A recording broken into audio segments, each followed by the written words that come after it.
जय यीशु की। मैं हूं प्रियंका डामोर और आप देख रहे हैं रेडियो वार्ता शीर्षक की हिंदी सर्विस। कलीसियाई समाचार में आप सभी का स्वागत है। कलीसियाई समाचारों में प्रमुख है, पोप ने आम सभा में बाल श्रम को संकट बताया। जुबली वर्ष 2025 के लिए सेंट पीटर बेसिलिका में 5 लाख से ज्यादा तीर्थयात्री उमड़े। लॉस एंजल्स में आग लगी, मरने वालों की संख्या में वृद्धि। देश में ईसाई विरोधी हिंसा में खतरनाक वृद्धि। आंध्र प्रदेश में मंदिर में भगदड़ में 6 लोगों की मौत। कलीसिया के नेताओं ने केरल के वन कानूनों में बदलाव का किया विरोध। कार्डिनल जॉर्ज जेकब ने कलीसिया से उन लोगों की बात सुनने का आग्रह किया जो आवाजहीन है। मेडिकल मिशन सिस्टर्स ने समग्र उपचार मिशन को अपनाया। अब जानते समाचार विस्तार से। पोप ने आम सभा में बाल श्रम को संकट बताया। 8 जनवरी को आम सभा में पोप फ्रांसिस ने बाल श्रम के संकट को समर्पित धर्म शिक्षा दी और ईसाइयों से बच्चों के शोषण और पीड़ा के प्रति उदासीनता को अस्वीकार करने का आग्रह किया। पवित्र ग्रंथ पर विचार करते हुए पोप ने इस बात पर जोर दिया कि बच्चे ईश्वर की ओर से एक उपहार है, लेकिन अक्सर उन्हें उनकी गरिमा से वंचित किया जाता है और हिंसा, शोषण और हाशिए पर रखा जाता है। उन्होंने दुख जताया कि कृत्रिम बुद्धिमत्ता और अंतरिक्ष अन्वेषण में आगे बढ़ रही दुनिया में अपमानित और घायल बच्चों की दुर्दशा का समाधान नहीं हो पाया है। जुबली वर्ष 2025 के लिए सेंट पीटर बेसिलिका में 5 लाख से ज्यादा तीर्थयात्री उमड़े। 24 दिसंबर को जुबली वर्ष 2025 की शुरुआत से लेकर अब तक 5 लाख से ज्यादा तीर्थयात्री सेंट पीटर बेसिलिका के पवित्र द्वार से होकर गुजर चुके हैं।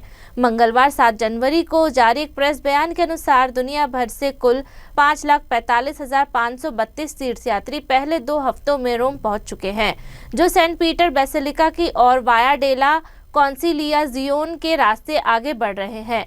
धर्म प्रचार विभाग के pro prefect archbishop Rino Fisichella ने तीर्थयात्रियों की संख्या को जुबली वर्ष की बहुत महत्वपूर्ण शुरुआत बताया। जुबली क्रॉस के नेतृत्व में तीर्थयात्री का जुलूस आस्था और एकता और एक शक्तिशाली साक्ष्य प्रस्तुत करता है। लॉस एंजल्स में आग लगी, मरने वालों की संख्या में वृद्धि हुई।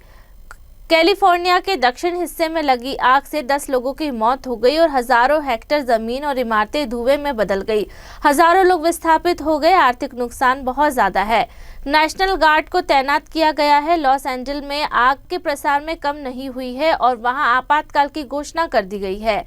मैदान पर मौजूद 7,500 से अधिक अग्निशामक कर्मी अब तक 4 आग पर काबू पाने में असमर्थ रहे हैं, जो एक साथ क्षेत्र को प्रभावित कर रही है और निवर्तमान अमेरिकी राष्ट्रपति जो बाइडेन ने इसे कैलिफोर्निया के इतिहास की सबसे विनाशकारी बताया है। आग के कारण पीड़ितों की संख्या में वृद्धि हुई है, जो बढ़कर 10 हो गई है। आपदा का सामना करने के लिए अधिकारियों ने नेशनल गार्ड के लगभग 400 सदस्यों की तैनाती की भी योजना बनाई है। देश में ईसाई विरोधी हिंसा में खतरनाक वृद्धि। देश में ईसाइयों के खिलाफ बढ़ती हिंसा की एक परेशान करने वाली प्रवृत्ति जारी है। 2024 में केवल 366 दिनों में 884 घटना दर्ज की गई। यह पिछले वर्ष की तुलना में ठीक 100 घटनाओं की उल्लेखनीय वृद्धि को दर्शाता है, जिसमें 734 घटना हुई थी। हमलों की खतरनाक आवृत्ति का मतलब है कि भारत में हर दिन 2 से अधिक ईसाइयों को केवल अपने धर्म का पालन करने के लिए निशाना बनाया जाता है। ईसाई विरोधी घटनाओं पर नजर रखने वाले एक विश्वव्यापी United Christian forum UCF helpline पर प्राप्त शिकायतों से संकलित डेटा से पता चलता है कि 2014 से ईसाइयों के खिलाफ हिंसा की घटनाओं में साल दर साल तेजी से वृद्धि हुई है। 31 दिसंबर 2014 को 400 से अधिक ईसाइयों और नागरिक नेताओं ने 30 चर्च समूह के साथ मिलकर भारतीय प्रधानमंत्री नरेंद्र मोदी से ईसाइयों और मुसलमानों के खिलाफ हिंसा की घटनाओं को रोकने की अपील की। आंध्र प्रदेश के मंदिर में भगदड़ में 6 लोगों की मौत। अधिकारियों ने 9 जनवरी को बताया कि भारत में एक हिंदू धार्मिक सभा में कम से कम 6 लोगों की कुचलकर मौत हो गई, जबकि कई अन्य घायल हो गए। आंध्र प्रदेश में श्री वेंकटेश्वर स्वामी मंदिर में प्रवेश के लिए टोकन लेने के लिए भारी भीड़ जमा थी। तभी 8 जनवरी को भगदड़ मच गई। राज्य के सत्तारूढ़ तेलुगु देशम पार्टी के प्रवक्ता प्रेम कुमार जैन ने संवाददाताओं से कहा, दुर्भाग्यपूर्ण घटना ने 6 श्रद्धालुओं की जान ले ली है। मैं ईश्वर से द्विगंत आत्माओं को शांति प्रदान करने की प्रार्थना करता हूं। प्रधानमंत्री नरेंद्र मोदी ने मृतकों के परिवारों के प्रति संवेदना व्यक्त की। उनके कार्यालय ने सोशल मीडिया प्लेटफॉर्म एक्स पर कहा, मेरी संवेदनाएं उन लोगों के साथ है जिन्होंने अपने प्रियजनों को खो दिया है। कलीसिया के नेताओं ने केरल के वन कानूनों में बदलाव का किया विरोध। पूर्वी रीति के सिरो-मालाबार कलीसिया के कैथोलिक बिशपों ने केरल राज्य में वन कानून में बदलाव का विरोध किया है। उनका कहना है कि इस कदम से बढ़ते मानव पशु संघर्ष के बीच किसानों को नुकसान हो सकता है। कम्युनिस्ट नेतृत्व वाली सरकार ने वर्तमान सामाजिक आवश्यकताओं के अनुरूप और बेहतर वन संरक्षण में मदद करने के लिए कथित तौर पर केरल वन अधिनियम 1961 में संशोधन का प्रस्ताव दिया है। 8 जनवरी को अपने धर्मसभा के दौरान एक बयान में बिशपों ने कहा कि संशोधन जंगलों के बाहरी इलाकों में रहने वाले किसानों को प्रतिकूल रूप से प्रभावित करेंगे। 5 दिवसीय धर्मसभा इस पूर्वी रीति के कलीसिया के सर्वोच्च निर्णय लेने वाली संस्था 6 जनवरी को शुरू हुई। इसमें एर्नाकुलम जिले में चर्च के मुख्यालय माउंट सेंट थॉमस में 54 सेवारत और सेवानिवृत्त बिशप शामिल हुए। कार्डिनल जॉर्ज जेकब ने कलीसिया से उन लोगों की बात सुनने का आग्रह किया जो आवाजहीन हैं। कार्डिनल जॉर्ज जेकब कुआकार ने सिरो-मालाबार कलीसिया के बिशपों की धर्म सभा को दिए अपने पहले संबोधन में इस बात पर जोर दिया कि अगर कलीसिया को आगे बढ़ना है तो उसे आवाजहीन लोगों की बात सुनने की जरूरत है। कुआकार ईस्टर्न रीड चर्च के सदस्य है जिसका मुख्यालय राज्य के एर्नाकुलम जिले में है। वे 7 दिसंबर को होली सी द्वारा बनाए गए 21 कार्डिनल में से एक थे। 8 जनवरी को धर्मसभा द्वारा उन्हें दिए गए स्वागत समारोह के बाद कुआकार ने कहा, कलीसिया बिना आवाज वाले लोगों की आवाज को सुने और पहचाने तथा हाशिए पर पड़े और अलग थलग पड़े लोगों को गले लगाए बिना आगे नहीं बढ़ सकता।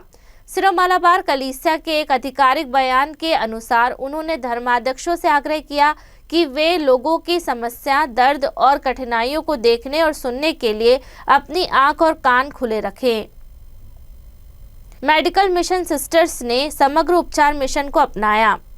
100 साल पुरानी मेडिकल मिशन सिस्टर्स एक मंडली जिसने कई देशों में स्वास्थ्य सेवा प्रदान की है, अब अपने मल्टी स्पेशलिस्ट अस्पतालों को छोड़ने के बाद भारत में वैकल्पिक चिकित्सा को बढ़ावा दे रही हैं।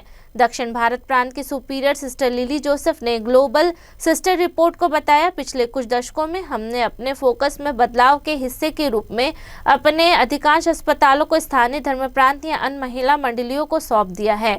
वरिष्ठ सदस्य सिस्टर एलिजा ने कहा कि 1980 के दशक में मंडली द्वारा आत्म खोज अभ्यास किए जाने के बाद उनके स्वास्थ्य फोकस में एक आदर्श बदलाव आया। उन्होंने द्वितीय वाटिकन परिषद से उभरने वाले सामाजिक राजनीतिक संदर्भ में अपने मिशन का विश्लेषण किया और संस्था आधारित स्वास्थ्य मिशनों की प्रासंगिकता पर सवाल उठाया। सिस्टर एलिजा ने बताया कि सदस्यों ने अपने मिशन को समग्र उपचार मिशन के रूप में फिर से परिभाषित किया और पर्यावरण सशक्तिकरण और न्याय के मुद्दों को संबोधित करते हुए जमीनी स्तर पर नए मंत्रालय विकसित किए। इसी के साथ कलीसिया समाचार समाप्त हुए। अगली बार फिर मुलाकात होगी नई खबरों के साथ। नमस्कार। रेडियो वेरितास एशिया आपके लिए लेकर आए हैं RVA mobile app. RVA mobile app पर हमारे विभिन्न प्रकार के कार्यक्रमों का लाभ लें, हमसे जुड़े और एशियाई ईसाईयत की आवाज का हिस्सा बने। आज ही ऐप स्टोर एवं प्ले स्टोर से RVA मोबाइल ऐप डाउनलोड करें।